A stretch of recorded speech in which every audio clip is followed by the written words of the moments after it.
We have breaking news, and it is great. President Donald Trump has just won a massive victory in front of the Supreme Court. This is phenomenal, and genuinely, this decision will have an impact for decades to come. This is a really, really big deal. I'm not remotely exaggerating. This is huge, and in today's video, we're going to be breaking it down. Before we do that though, if you are new here, please do make sure to subscribe. I really appreciate all the support so far. Hopefully we can get to that 1,000 subscriber mark. This case, by the way, is known as the League of Latin American Citizens versus Abbott. It arises out of Texas. Essentially, this case was over that new 2025 redistricting map, which was expected to give Republicans a couple extra seats in the House. Under the previous 2021 map, Republicans held 25 of the 38 seats. Under the new map, they're supposed to have between 30 and 31 of those seats. Basically, this new map is a lot better for Republicans, and that change could single-handedly help us keep the House. We'll get to what the Supreme Court said in just a second, but if you don't think this is a big deal, think about how our Second Amendment rights, or any of our other rights, are eroded. They're eroded primarily through Congress and through the courts. But having that bolster in Congress and having that bolster in the Senate to keep our rights from being eroded is so important. And without retaining legislative control, everything is up for grabs. This change was a really big deal.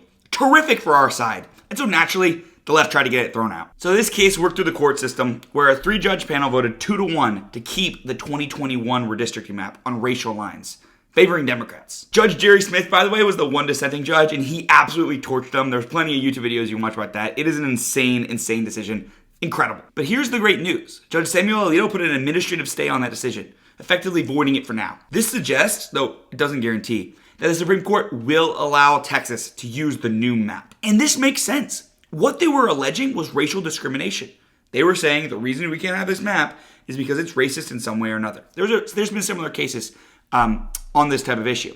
But the reality is, there is no evidence of racial discrimination. It is clearly politically gerrymandered, which is legal. Remember, in the US, you can gerrymander. There's nothing illegal about drawing districts to benefit your side. Totally allowed, totally legal. What you can't do is you can't try and draw them on racial lines, which we didn't. Of course, there are racial elements to it. Black people do tend to vote more Democrat. But the idea that this was just drawn so that, okay, we could put a little black district and a white district. No, that's patently ridiculous. It was obviously drawn to give Republicans an advantage, and that's legal. You don't need to believe me, though. Just take a look at what the other side is saying.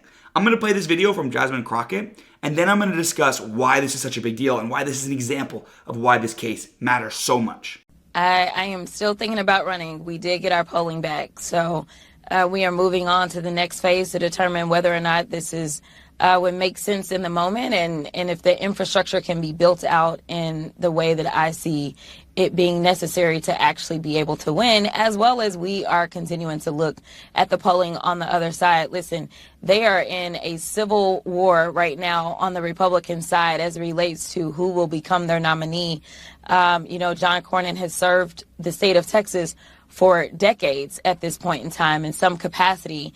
And right now, I don't know if he's MAGA enough to make it through his primary, but we are evaluating all things and seeing what it would look like to put together a team. And we will make a final decision by Thanksgiving on whether or not we're going to ultimately move forward. What did the polling information that you got back show? I mean, is it a calculation of whether or not you're going to be facing Cornyn, who might have more appeal to moderates in your state, centrists in your state, as opposed to a more MAGA candidate who potentially defeats Cornyn in the primary that you might, or any Democrat might, have a better chance against?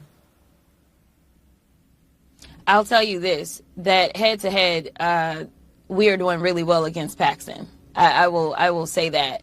I will also tell you that we are actually within the margin of error as it relates to John Cornyn. So to be perfectly honest, the only reason that I'm continuing to consider whether or not I do this is because my polling says I can win. That is the bottom line. But at the end of the day, a poll is a poll. And so you need to actually be able to execute on that. So whether it's Cornyn or whether it's Paxton, we feel confident that we can get this done. The thing is, we obviously would prefer to have Paxton. Do you understand what that means from that clip? Essentially, Jasmine Crockett can't run any more for Congress in Texas. Her district is now unfavorable to her. And that's great. She's going to try to run for Senate. She's not going to win, obviously. That would be insane. But essentially, this shows she's been something of a problematic congresswoman in the past for the right. And she's going to be gone. She's going to be gone because of this map. That is a really big deal. What the Republicans did here is absolutely legal. It's smart politics. It's what the left's been doing for decades. It's nothing unreasonable. This is totally legitimate. This is totally rational. This is totally reasonable. And the effect of it is so positive. And if we did not have a Supreme Court that was willing to stand up for legitimate political activity, which this is legitimate political activity, we would be screwed. We would be screwed. Because you could prevent this in every Republican state and allow it in every Democrat state. And the House would be Democratic forever. And if that happened, we would be in really bad water. But the reality is here we honestly have been kind of thrown a bone, right? We've kind of been saved right here. And it's going to make a big difference, right? If you view the makeup of the House, it's going to be close. It's going to be 5 seats one way, 5 seats the other. And this is that 5-seat swing that could put us over the edge, or at least make it very, very close so that nothing crazy can happen. And that's a huge deal, and that's very, very positive for our side. I hope you did enjoy the video, though. If you did, please do subscribe down below if you're new. I really appreciate all the support so far, and I'll see you in the next one.